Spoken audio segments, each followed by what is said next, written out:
এখন বড় হচ্ছিস, বুঝি তোর মনে অনেক প্রশ্ন আসে। চল আজকে একটু বসে কথা বলি।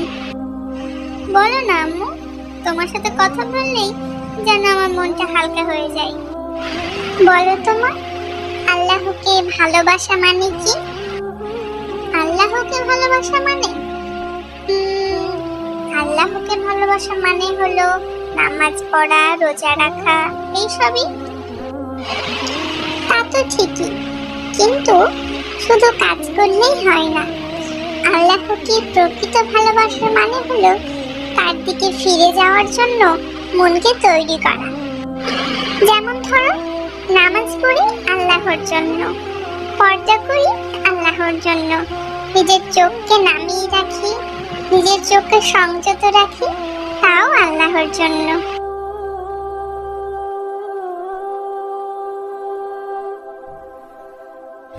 আম্মু, তোমাকে একটা কথা জিজ্ঞাসা করব কি?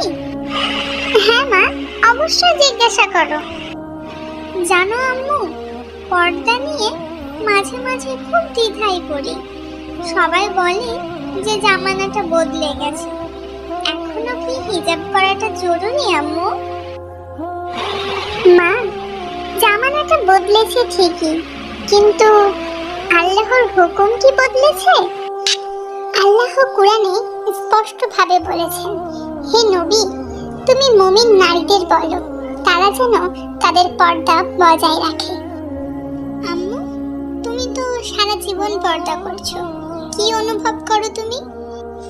পর্দা আমাকে রক্ষা করেছে, শুধু মানুষের নয়নে না, আল্লাহর দৃষ্টিতে আমি অনেক বড় হতে চেয়েছি মা।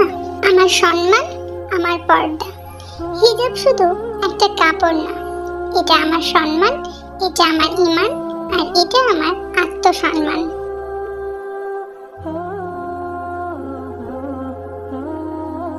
আম্মু, আমার নামাজে অনেক সময় মন থাকে না, মনে হয় যে শুধু পড়েই যাচ্ছি, কিন্তু নামাজে কোনো মন নেই।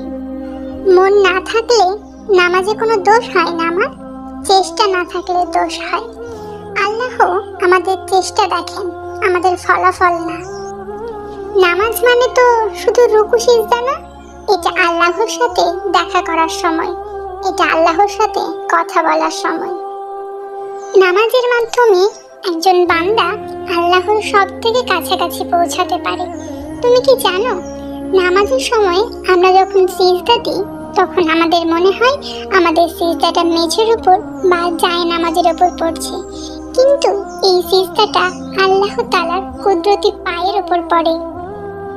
আল্লাহ কি আমার মতো গুনাহগারের নামাজ কবুল করেন আম্মু? আল্লাহ সেই বান্দাকে সবচেয়ে বেশি ভালোবাসে যেই বান্দা ভুল করে কিন্তু তার নিজের ভুল বুঝতে পেরে আবার আল্লাহর পথে ফিরে আসে। আর আল্লাহর কাছে যদি মন থেকে কিছু চাওয়া যায় তাহলে অবশ্যই আল্লাহ সেটা দিবেন। তুমি কি জানো, আল্লাহর কাছে যদি তুমি কান্নাকাটি করে কিছু চাও তাহলে তোমার চোখের পানি মাটিতে পড়ার আগে আল্লাহ তোমার সেই চাওয়াটা পূরণ করে দেন। আম্মু, সবাই টাকা পয়সা, রোজগার, ক্যারিয়ার, ফেম এইসবের পিছনে দৌড়াচ্ছে। আমি এইসবের মাঝে নিজেকে মনে করি যে আমি কেমন যেন পিছিয়ে যাচ্ছি। না সুমাইয়া, এই দুনিয়াটা হলো পরীক্ষার হল। এখানে সফলতা মানে আখিরাতের জন্য নিজেকে প্রস্তুত করা। এই দুনিয়ায় টাকা পয়সা, ক্যারিয়ার, ফেম সব একদিন পিছনে চলে যাবে। যে পর্দার সাথে ছিল সে হবে জয়ী, যে 5 ওয়াক্ত নামাজ পড়েছিল সেই হবে সফল। আখিরাতে কি তুমি আমাকে চিনতে পারবে আম্মু? জান্নাতে আমরা এক হব ইনশাআল্লাহ, যদি আমরা ঈমানের সাথে যেতে পারি। জানো আম্মু, আমার বান্ধবীরা বলে যে আমি নাকি অনেক সিরিয়াস হয়ে গেছি। আবার কেউ কেউ আমার হিজাব পরা নিয়েও টিপ্পনি কাটে, বলে এখন ফ্যাশন চলছে, তুই এইসব হিজাব কেন পরিস? তাদের জন্য আমার খুব কষ্ট হয় রে মা। তারা এখনো জানে না তারা কি হারাচ্ছে। তুই হাঁটছিস আলোর মধ্যে, আর তারা হাঁটছে এক ভয়ঙ্কর অন্ধকারের মধ্যে দিয়ে। তুই যদি তোর আলো ধরে রাখতে পারিস তাহলে একদিন ওরাও হয়তো তোকে দেখে শিখবে এবং ওরা আলোর পথে আসতে পারবে ইনশাআল্লাহ। আম্মু, জান্নাতের কথা শুনলে তো খুবই ভালো লাগে, কিন্তু জাহান্নামের কথা শুনলে বুকটা যেমন যেন ভয়ে কেঁপে ওঠে। ভয় তো আল্লাহর রহমতের দরজা খুলে দেয় রে মা। ভয় করেই আমরা গুনাহ থেকে দূরে থাকি এবং ভালো কাজ করতে পারি। আল্লাহ বলেন যে আমার দয়া আমার গজবের উপর বিজয়ী। আম্মু, তুমি সবসময় দোয়া করো আমি যেন ঈমান নিয়ে মরি, তাই তো? হ্যাঁ রে মা, আমি শুধু একটাই দোয়া করি, হে আল্লাহ, আমার মেয়েকে আপনি হেফাজত করুন। আমার মেয়ে যেন ঈমানের সাথে মরতে পারে এবং আমি যেন আমার মেয়ের জান্নাতে তার সঙ্গী হতে পারি।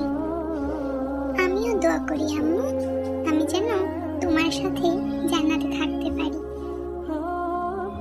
মা আর মেয়ের এই আলোচনা খুব সাধারণ, কিন্তু এই সাধারণ আলোচনার মধ্যে লুকিয়ে আছে অসাধারণ ঈমানের সোনালী আলো।